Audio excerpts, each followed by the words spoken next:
వచ్చి తీరుతుంది. వచ్చింది గవర్నమెంట్ వచ్చిన తర్వాత ప్రతి కార్యకర్తల్లో కూడా ఒక్కొక్క సూర్యప్రకాష్ రెడ్డిగా మారి మీరందరూ విజృంభించి తెచ్చుకోవాల్సినటువంటి అవసరం ఉంది.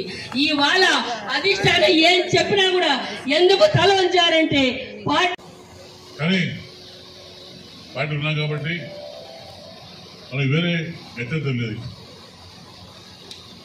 ఒకసారి మనం కాంగ్రెస్ నుండి వచ్చే బయటికి మనం వేరే పార్టీకి పోలేము. మనకి ఇష్టమున్నా కష్టమున్నా ఆ పార్టీ ఉండాలి. ఉద్దేశంతోనే నేను అక్కడ 2 లక్షల మంది 2 లక్షల ఓట్లు సంతోషపెడుతుంటే దాదాపు 14 లక్షల మంది బాధపడతారు.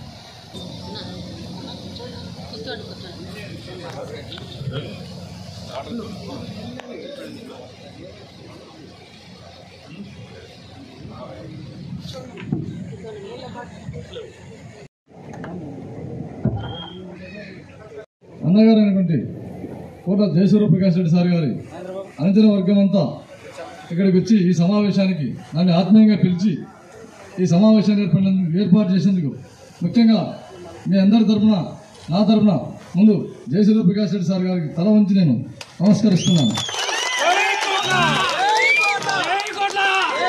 నేను ముఖ్యంగా చెప్పేది సోదరులారా, నేను ముఖ్యంగా చెప్పేది ఏమంటే 2 విషయాలు ముఖ్యంగా చెప్పాను. ఎందుకంటే జయసూర్యప్రకాష్ రెడ్డి గారు అపార అనుభవం కలిగినటువంటి పార్లమెంట్లో ఎవరైనా ఉన్నారంటే మన కర్నూలు జిల్లాలో అది ప్రకాష్ రెడ్డి గారికే చెందుతుంది.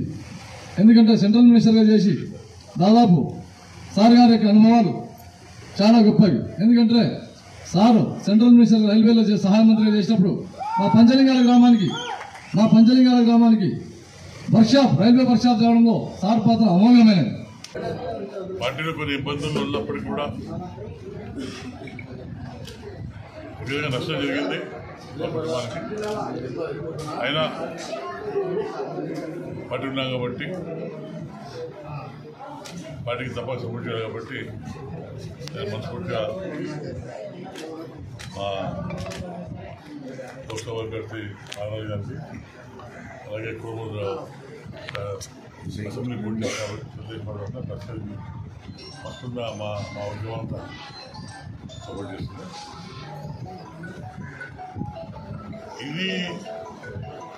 ఈ గెలుపు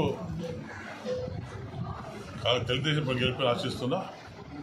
కానీ గెలవాలంటే ఇద్దరు కూడా అందరినీ కలుపుకొని వర్గభేదాలు లేకుండా తెలుగుదేశం పార్టీ కలుపుకోతేనే తప్పక గెలుస్తుంది. అంతా చెప్పాలి అని ఆశిస్తాం. ఎక్కడ పార్టీని దృష్టి పెట్టుకొని గ్రామంలో అన్ని ద్వారా కలుపుకొని తప్పగా వస్తుంది. అది ఇద్దరు ఆయన మీద ఆధారపడింది. నేను బాగా చెప్పాను. బాబు చాలా మంది పోతారనే ఈరోజు యాక్చువల్గా దాదాపు రోడ్డు మొత్తం ఖాళీ అవుతున్నాయి. నేనే వాళ్ళతో నేనే వాళ్ళతో నాయకులతో పాటు నువ్వు కూడా నా మాట మీద పెట్టారు. పార్టీకి కావాల్సింది ఈ పార్టీ గుర్తించారు. మాకు కావాల్సిన పార్టీ గెలవాలి. వస్తే ఇది రాష్ట్రంలో ఈ తెలుగుదేశం పార్టీ రావాలి. ప్రజలకు 5 సంవత్సరాల్లో చాలా ఇబ్బంది ఎదుర్కొంటాం. గ్రామాలు ముఖ్యంగా మహిళలు నాకు దినమో నేను రికార్డు చూస్తే మహిళలకు చాలా అన్యాయం జరిగింది. ముఖ్యంగా నేను గతంలో పార్టీ కాంగ్రెస్ నుంచి తెలుగుదేశం వచ్చినప్పుడు కొన్ని ఈ ప్రాంతాల వాళ్ళకి కొన్ని కామెంట్ చేశాను. వేదావతి దేవల ఎల్ఎల్సి అది చేస్తాను. ఈరోజు అనుకోకుండా కొన్ని బస్సులో నేను గవర్నమెంట్ పోటీ చేస్తాను కాబట్టి తప్పకుండా గెలిచాక అది నా బాధ్యతగా రైతు బిడ్డగా రైతుల సమానం తెలుసు కాబట్టి నేను వాళ్ళకి మా రైతులకు అండగా ఉంటాను. తప్పకుండా పార్టీ గెలుస్తుంది. గెలిచి వెంటనే ఏవైతే మేము ప్రామిస్ చేసామో ఈ ప్రాంతాల్లో తప్పకుండా దాన్ని కంప్లీట్ చేస్తాం. సమస్య లేదు రైతులకు. నేను ఎప్పుడు మీ అంటూ ఉంటాను, ఒక జిల్లా మాట్లాడచ్చు కానీ నా మనసు అంతా మేము. సమస్య లేని ఇల్లు ఉండదు, పరిష్కారం లేని సమస్య ఉండదు. బంధాలు గొప్పవి, బాధలు చిన్నవి.